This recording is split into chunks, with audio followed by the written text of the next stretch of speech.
Boa noite a todos e a todas. A gente agradece a atenção de vocês. E para iniciar, nós vamos ler a mensagem do livro Palavras de Vida Eterna, Palavras de Vida Eterna. A mensagem. Tá dando que tá ao vivo.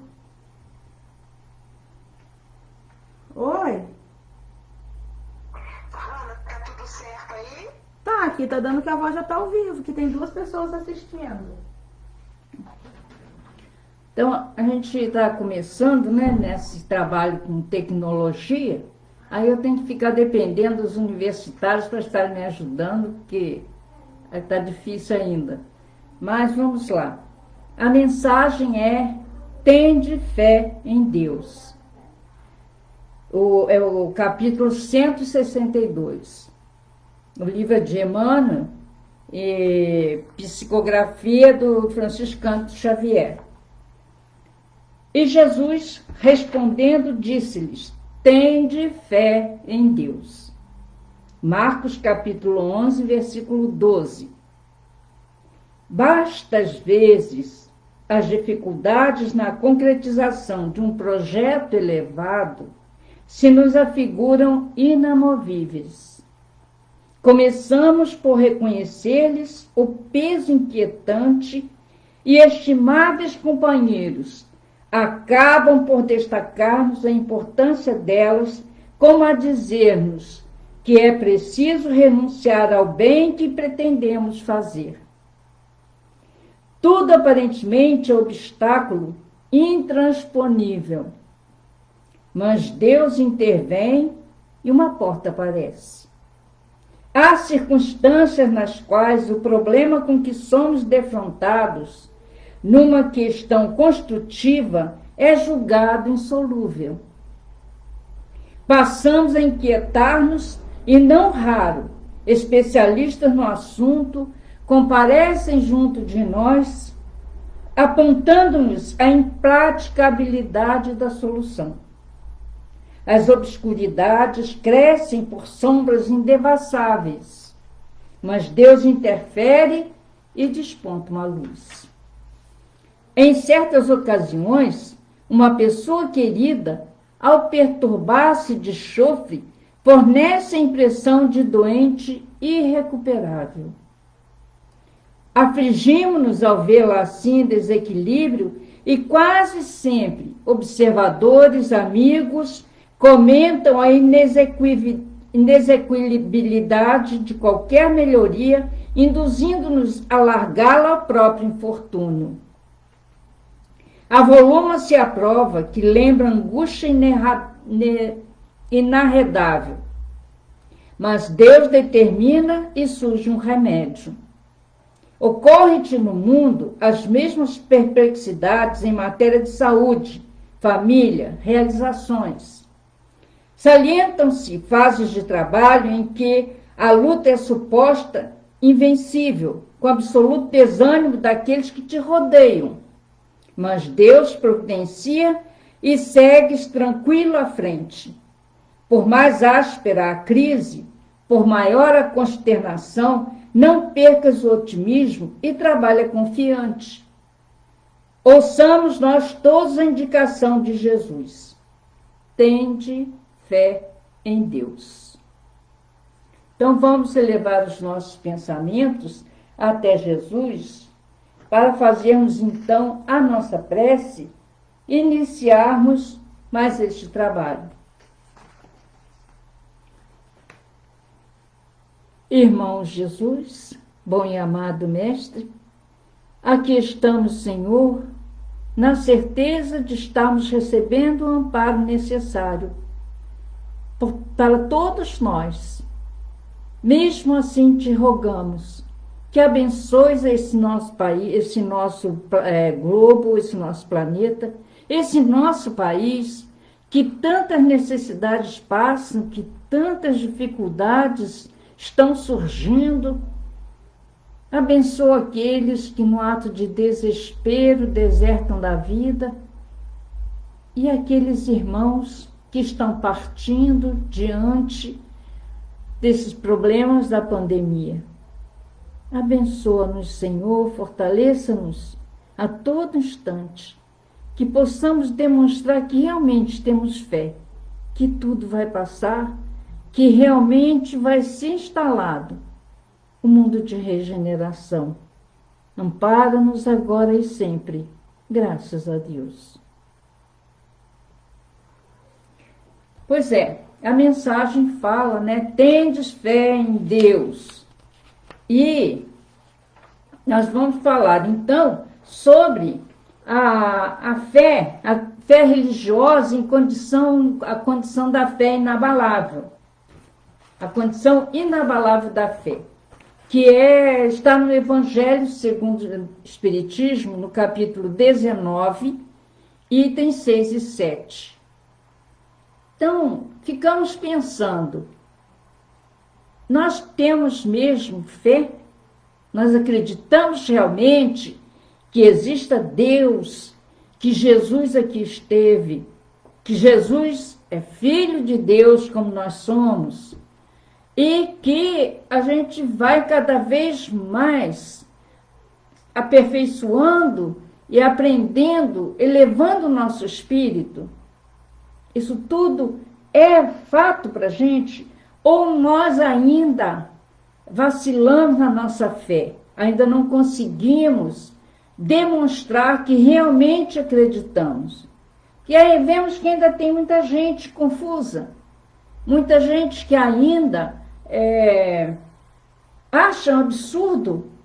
Esses tempos aí, numa mensagem no Facebook, eu postei sobre o sistema do cristianismo, que seria o melhor sistema para todo mundo, seria o do cristianismo, o faça ao outro aquilo que eu gostaria que o outro me fizesse.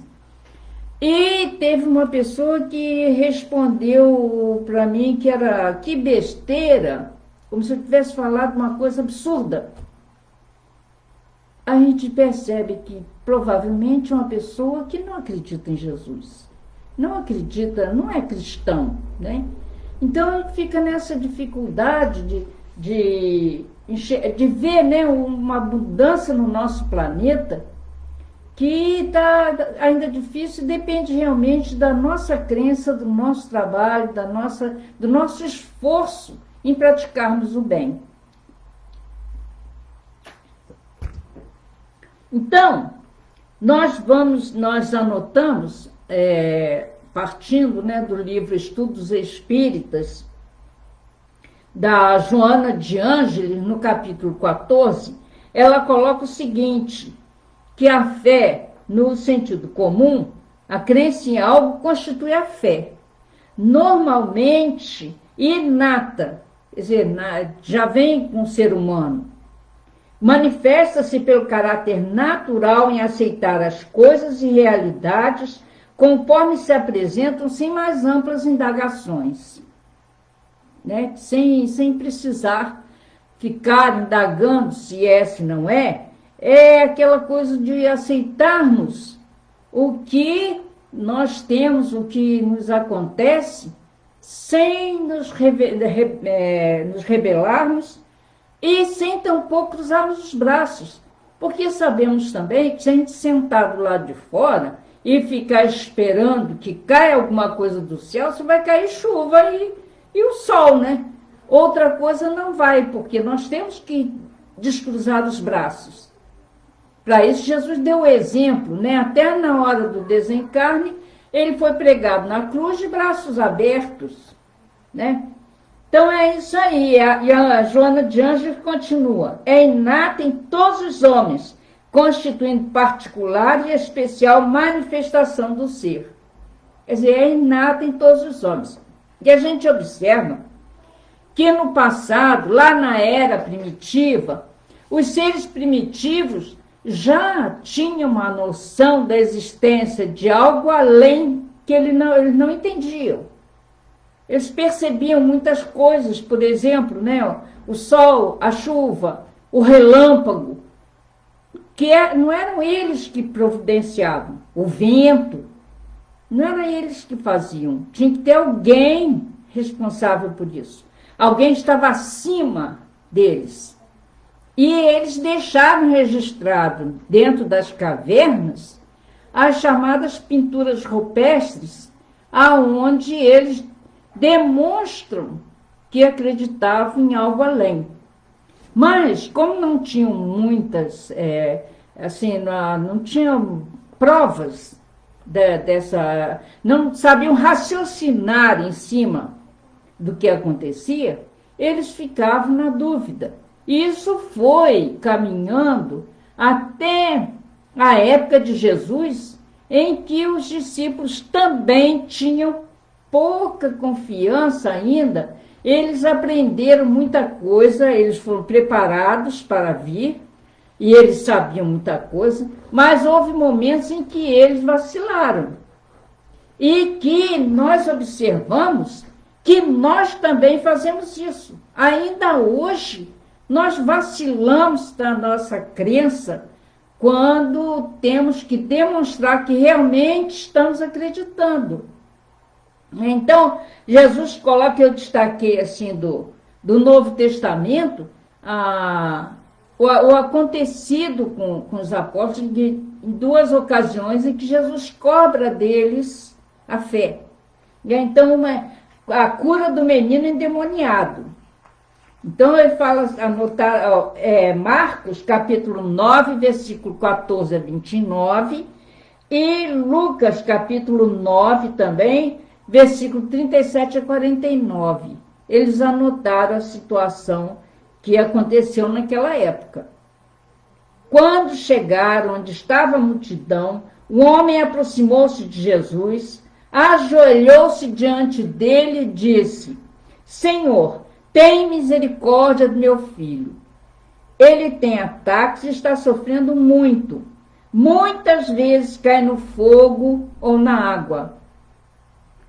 Eu o trouxe aos teus discípulos, mas eles não puderam curá-lo.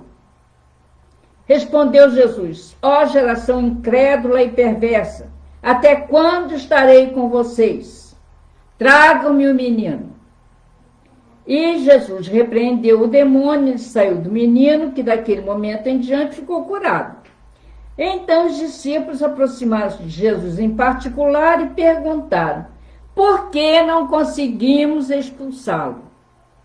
E Jesus responde: porque a fé que vocês têm é pequena. Eu lhes asseguro que se vocês tiverem fé do tamanho de um grão de mostarda, poderão dizer a este monte: vai daqui para lá, e ele irá. Nada lhe será impossível, mas essa espécie só sai pela oração e pelo jejum.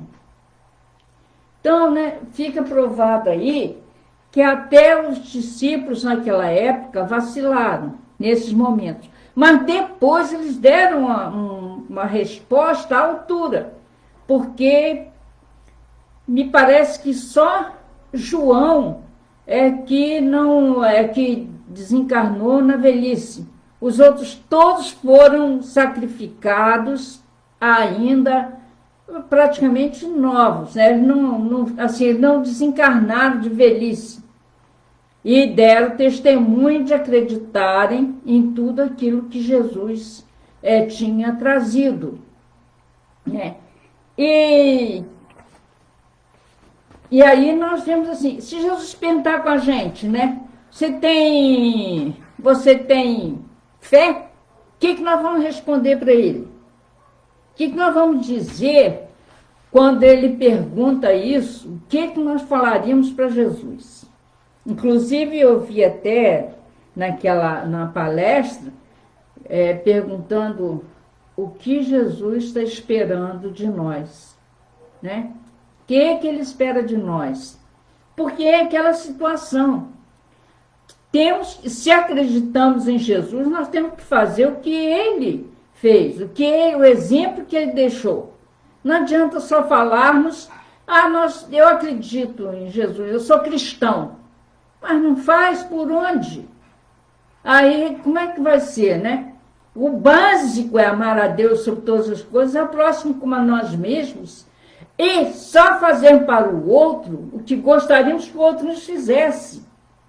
Eu quero ser roubada, então eu não posso roubar o outro. Se eu não quero ser roubada, eu não posso roubar o outro. Se eu não quero ser traída, eu não posso trair o outro. E assim por diante. Se eu quero ser amada, se eu quero ter a simpatia das outras pessoas, eu tenho que fazer a mesma coisa. Não é via de mão única, não, é via de mão dupla. E a gente tem que aprender isso, porque nós fomos criados para isso, para estarmos juntos. E se nós acreditamos em Jesus, no Cristo Jesus, nós temos que acreditar também nas coisas que ele pregou, que ele trouxe, né? E eu anotei também outro ensino dele. E naquele dia, sendo já tarde, disse-lhes: passemos para outra margem. E eles, deixando a multidão, o levavam consigo, assim como estava no barco. E havia também com ele outros barquinhos. E levantou-se grande temporal de vento, e subiam as ondas por cima do barco, de maneira que já se enchia de água. E ele estava na popa, dormindo sobre uma almofada. Aí imaginem, aquela tempestade invadindo o barco, molhando tudo, e Jesus tranquilamente dormindo. Eles então acordam Jesus e falam para ele, né, chamam Jesus e falam que eles vão morrer, né, que eles vão morrer. E Jesus não se importava com isso, né? E ele, despertando, repreendeu o vento e disse ao mar: cala-te e quieta-te.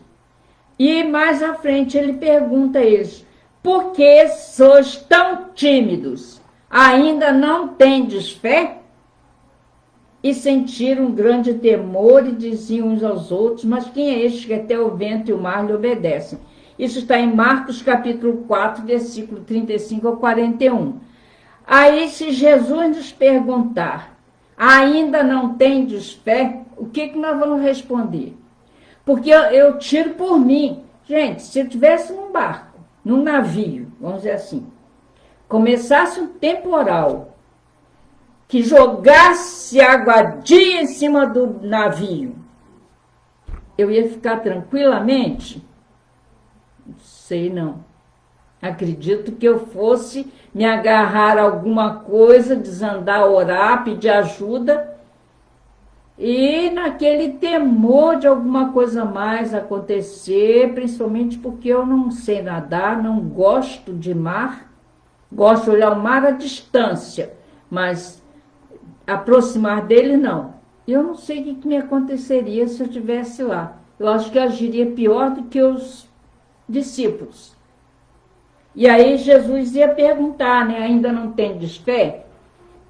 A gente tem a fé, mas ela é meio vacilante ainda. A gente ainda não está naquele ponto, né, de dizer: não, eu acredito mesmo, vai ser assim, né? Então, o Allan Kardec, na questão 650, ele pergunta aos espíritos sobre a adoração, né? Que é uma forma também de demonstrar fé. Então ele pergunta: a adoração é um sentimento que já nasce com o homem ou é fruto de algum ensinamento? Quer dizer, nós aprendemos a adorar a Deus, a Jesus, ou isso nos foi ensinado e aprendemos através do ensinamento? Mas nós sabemos também que a lei divina, ou lei natural, está inscrita na nossa consciência. Então, nós temos consciência da existência de Deus, da justiça divina, das leis divinas, estão na nossa consciência. E aí, né, a adoração já é fruto de algum ensinamento? Aí vem a resposta dos espíritos: a adoração é um sentimento que já nasce com o homem, assim como a existência de Deus. A consciência de sua fraqueza leva o homem a se curvar diante daquele que pode protegê-lo. Quer dizer, a gente tem que entender que Deus está muito acima e que jamais reencarnou na Terra, jamais encarnou na Terra. Jesus não era Deus, era filho de Deus, o filho mais evoluído que Deus permitiu que organizasse o planeta Terra, né? Jesus foi guia e modelo da humanidade. E é isso aí, a gente tem que entender que Deus, a gente não tem como definir Deus, que Ele está muito acima da gente. Mas a gente pode entender e procurar fazer o melhor que possamos diante das leis divinas, porque não podemos nem dizer que não sabíamos, porque trazemos ela na consciência. Realiza-se, porém, a fé na sua plenitude quando é consequência da razão. É preciso que a gente entenda, né, o que a razão indica para a gente. Isso Joana de Ângeles também coloca no Estudos Espíritas, no capítulo 14. E a gente observa que muita coisa mudou nos últimos tempos, né? Porque a razão foi trazendo a realidade para cada um. Nós observamos que, na época, por exemplo, dos grandes descobrimentos, eles aconteceram porque as pessoas começaram a duvidar que a Terra fosse plana, porque isso era pregado ali a ferro e fogo, que o Sol nascia de um lado e aí para o outro, passava por baixo da Terra, e por incrível que pareça, hoje em dia ainda tem gente falando que vai viajar, vai provar que a Terra é plana. Não presta atenção, é porque muitos daqueles que participavam da escola de Sagres, eles iam para a beira do cais, do porto, ficavam observando os navios e viam que os navios, quando se aproximavam do porto, aparecia primeiro o mastro, por último o casco. E, ao contrário, quando eles saíam do porto, o último que aparecia era o mastro. O casco sumia no horizonte. Só porque a Terra é redonda, não tem outro jeito. Quando olhamos a Lua, nós vemos que quando tem um eclipse da Lua, a sombra da Terra é arredondada. Então essas coisas foram combatidas e chegou-se à conclusão de que realmente a Terra é redonda, não é plana. Isso foi um dos fatores também que fez com que mudassem as coisas, com que as pessoas pensassem de maneira diferente. E, por outro lado, proporcionou o surgimento, o desenvolvimento do materialismo, que precisou ser, assim, como que trabalhado, né? E que Kardec veio naqueles momentos para combater esse materialismo que existia naquela época. E na Epístola de Paulo aos Hebreus, ele coloca o seguinte: ora, a fé é a certeza das coisas que se esperam e a prova das coisas que se não veem. Isso está na Epístola de Paulo aos Hebreus, capítulo 11, versículo 1. E Tiago também faz uma colocação muito interessante quando ele diz: bem vês que a fé cooperou com suas obras e que pelas obras a fé é aperfeiçoada. Está na Epístola de Tiago, capítulo 2, versículo 22. E na mesma epístola, no capítulo 2, versículo 26, ele coloca: porque assim como o corpo sem o espírito está morto, assim também a fé sem obras é morta. Realmente, a gente não pode ficar só na palavra, só dizendo, né, eu sou cristã, eu tenho fé, mas a nossa fé, até que ponto ela vai? Né? Ela tem que ser uma fé raciocinada, uma coisa que pode acontecer. né, numa coisa que a gente sabe que vai ter como direcionar, vai ter como trabalhar aquilo que a gente está querendo. Porque não é tudo realmente que a gente vai conseguir, né? Não adianta. Às vezes as coisas acontecem, mas a gente força às vezes a situação e nem sempre dá certo, né? Geralmente não dá certo. Eu lembro quando eu era jovem, participava aqui, tinha o culto do Evangelho no Lar, que era feito na casa das pessoas, e quando terminava o culto, sorteava-se a próxima casa, onde haveria. Então, os espíritas iam para aquela casa naquele dia, geralmente acho que era terça-feira, e a gente assistia o culto lá, que era feito pelos dirigentes da nossa casa. E uma vez foi contada uma história que eu achei muito interessante. Uma mãe, ela tinha um filho que era paralítico, vivia numa cadeira de rodas. E ele era muito atuante na casa espírita, participava de mocidade, era muito, muito assim, interessado nas coisas, fazia muita coisa.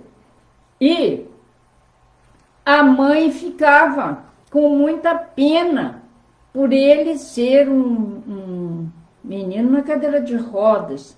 E ela pedia muito, implorava muito, que os espíritos ajudassem o filho dela para que ele saísse da cadeira de rodas. Os espíritos, então, deram a moratória a ele para mostrar para a mãe que o problema dele era maior. E então ele acabou conseguindo voltar a andar. Mas ela se decepcionou, porque ela achou que ele ia realmente abraçar a religião, ia fazer muita coisa, mas ele começou a tomar um rumo diferente, a sair para as baladas. Aí não participava mais, enquanto nenhum na casa espírita, não queria mais saber de evangelho no lar. Ele se afastou totalmente, começou a ir para as baladas, enchia a cara, bebia demais, chegava às vezes bêbado em casa. A mãe, vendo a situação, comparando, pediu de novo o contrário, pediu que ele fosse travado de novo. E aí aconteceu um acidente de carro com ele voltou para a cadeira de rodas. E a mãe entendeu que o problema não era ele estar na cadeira de rodas, era ele que precisava mudar de comportamento. Então, às vezes, o que a gente pede não é o ideal, né? Não é o ideal, porque vai nos trazer mais problemas, mais dor de cabeça. No capítulo 19, no item 6, Kardec coloca o seguinte: do ponto de vista religioso, a fé é a crença nos dogmas particulares que constituem as diferentes religiões. Então, a fé seria isso, né? Uma forma, né? Os dogmas que a pessoa acredita, confia e pratica. É a fé. Existe também o que nós chamamos de fé humana. E eu, às vezes, fico pensando no quanto nós temos fé no que é da matéria, que é o nosso calçado, né? Nós precisamos ter, espiritualmente ou moralmente, a mesma fé que nós temos no sapato, né? No calçado. A gente calça um chinelo, uma sandália, um sapato, uma bota, um tênis, o que for.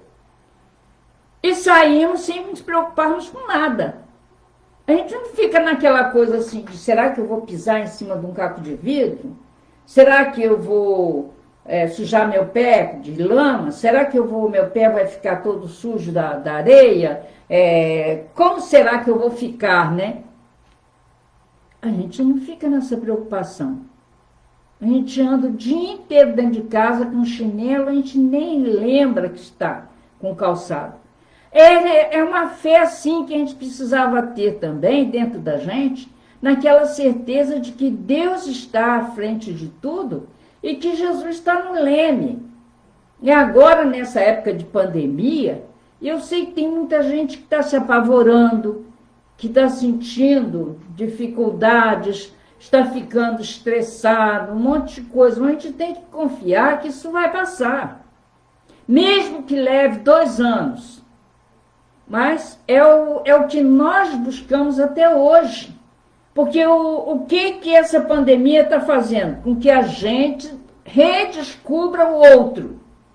Que a gente olhe para o outro, que a gente veja que existe gente ao nosso lado e que precisam também da nossa atenção, do nosso carinho.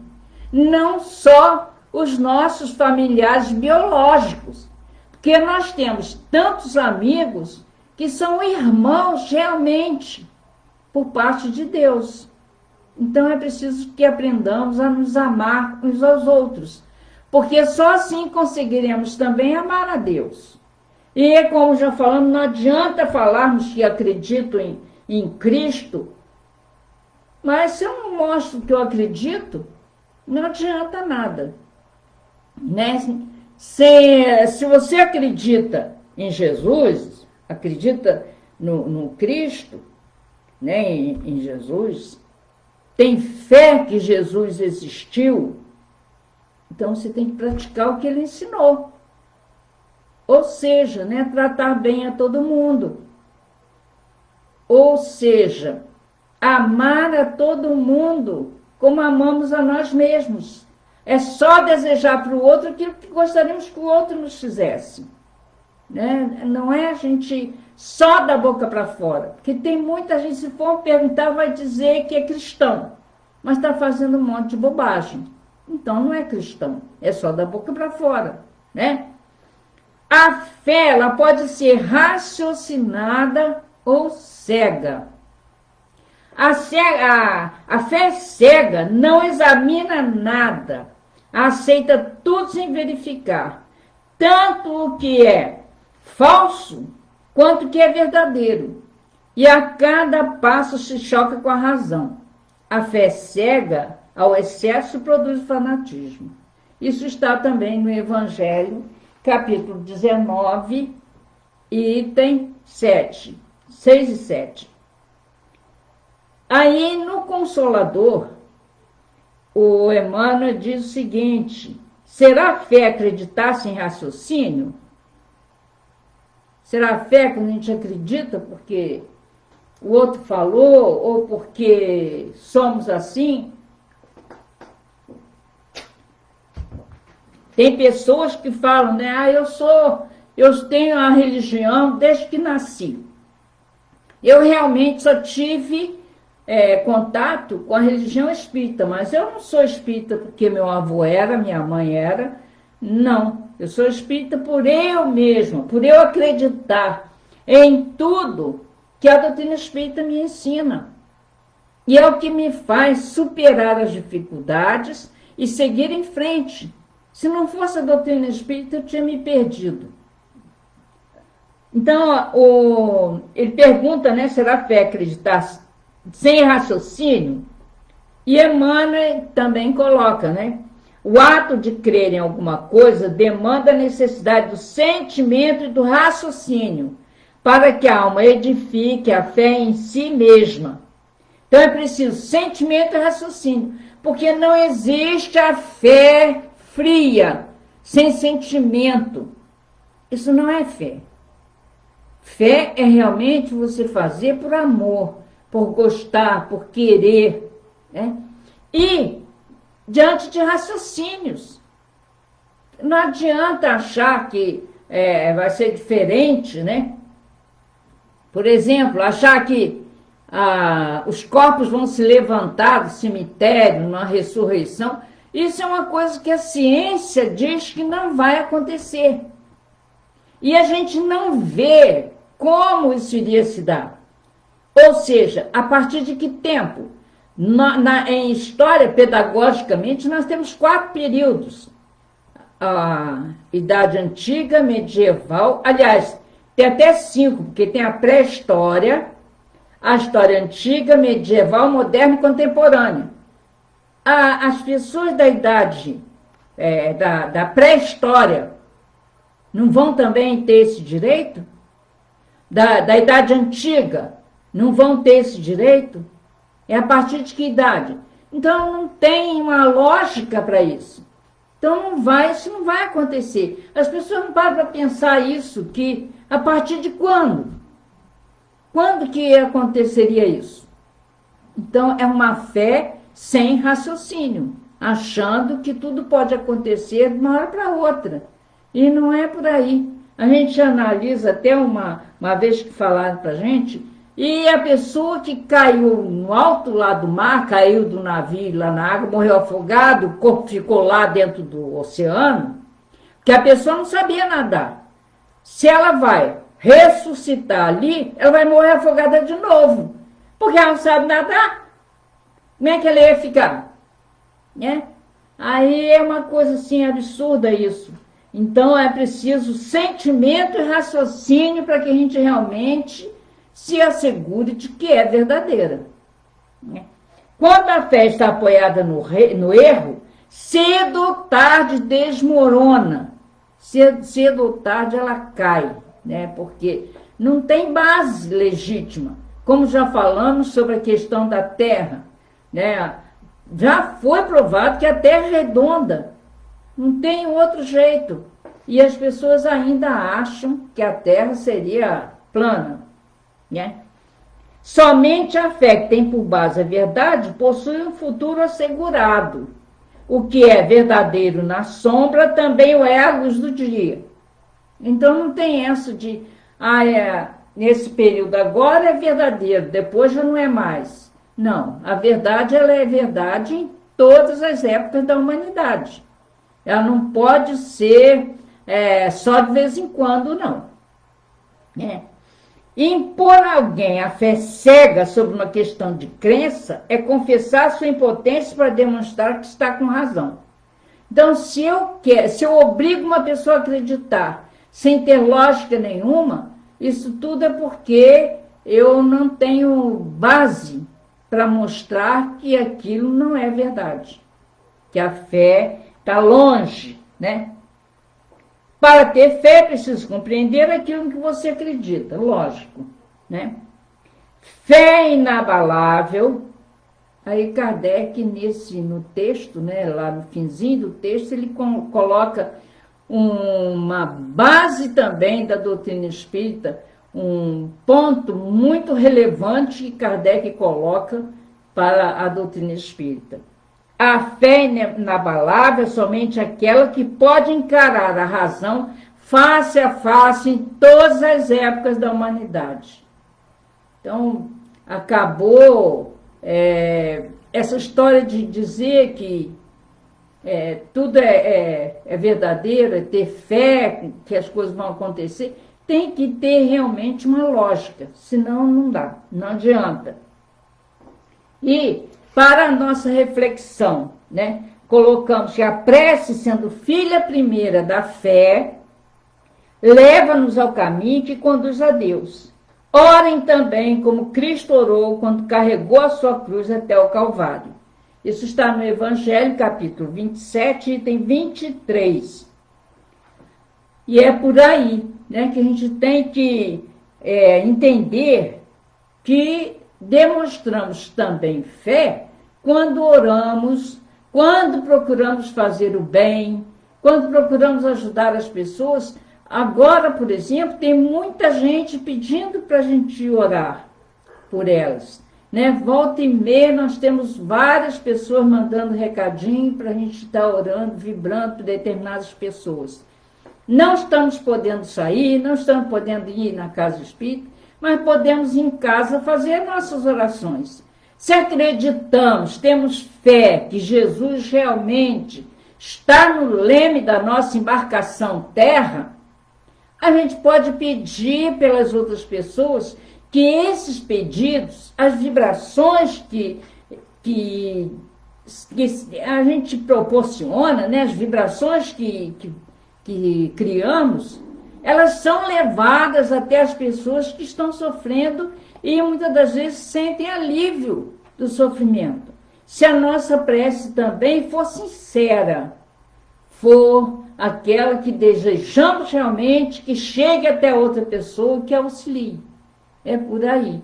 Então nós agradecemos muito a paciência de vocês, que a gente possa estar firme, confiante, vencendo essas dificuldades, que esses momentos passem logo e a gente possa começar um relacionamento melhor, diferente, em que as pessoas não procurem umas passarem a perna nas outras, porque realmente os ensinos de Jesus é que estão valendo. Tudo que ele ensinou é tudo que nos cabe realizar. E se não fizermos isso, nada teremos conseguido. Então, que a gente possa ter ânimo, coragem para vencermos esses momentos, demonstrando que realmente nós temos fé em Jesus, fé nos amigos espirituais que vão estar nos orientando, nos ajudando, os nossos anjos da guarda, que estão sempre prontos a nos dar um apoio, nos ajudar. Que Jesus nos abençoe, nos ampare e nos dê muito ânimo para continuarmos. Então vamos encerrarmos esse momento com a nossa prece a Jesus. Irmão Jesus, bom e amado Mestre, te agradecemos, Senhor, pela oportunidade de estarmos realizando algo de bom, de útil, ao vibrarmos por aqueles que tanto precisam, que tanto sofrem.